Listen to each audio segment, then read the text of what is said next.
Kelompok 5 akan membahas tentang penalaran. Apa sih penalaran itu?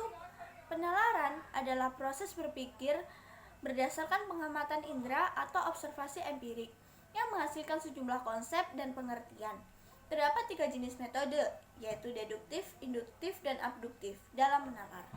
Deduktif adalah proses penalaran yang bertujuan untuk menarik kesimpulan berupa prinsip atau sikap khusus berdasarkan fakta-fakta yang bersifat umum.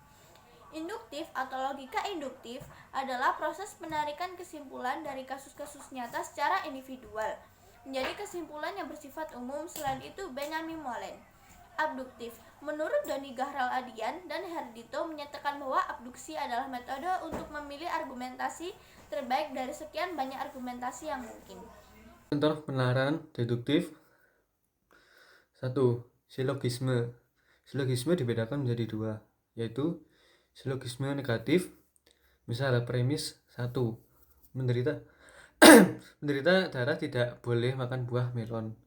Premis 2. Budi menderita penyakit kurang darah. Konklusi. Budi tidak boleh makan buah melon. B. Silogisme error. Misal premis 1. Yanto lulus ujian CPNS. Premis 2. Yanto rajin menabung dan tidak sombong. Konklusi. Orang yang lulus ujian CPNS karena rajin menabung dan tidak sombong. Konklusi. Di atas adalah salah karena tidak terdapat premis umum atau PU. 2. Entimen. Entimen adalah penalaran deduksi secara langsung atau tanpa siligisme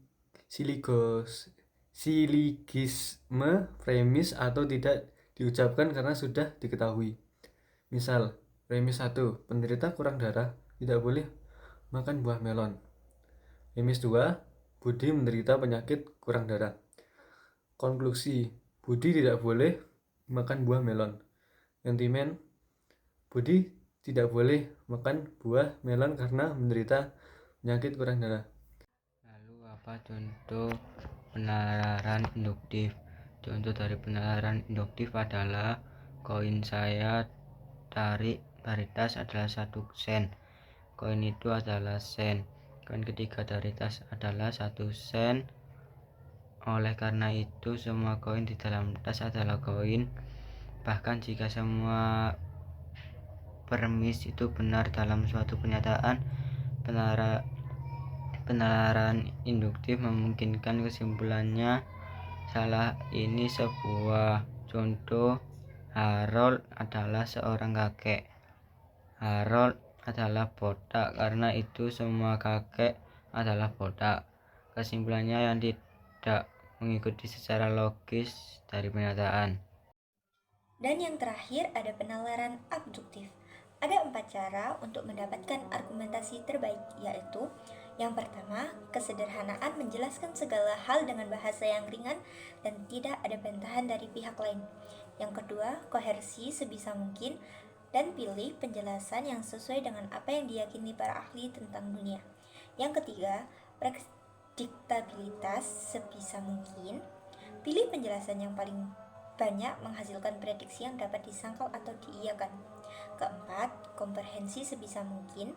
Pilih penjelasan yang paling lengkap dan meninggalkan sedikit sekali tidak kejelasan. Contoh dari penalaran abduktif adalah seseorang masuk ke ruang tamu dan menemukan kertas-kertas yang robek di lantai. Kucing orang itu sendirian di kamar sepanjang hari. Orang itu menyimpulkan bahwa kucing itu merobek kertas karena itu adalah skenario yang paling mungkin. Sekarang saudara perempuan orang itu telah dibawa oleh keponakannya dan dia mungkin telah merobek-robek kertas, atau mungkin dilakukan oleh pemiliknya. Tetapi teori kucing adalah kesimpulan yang lebih mungkin.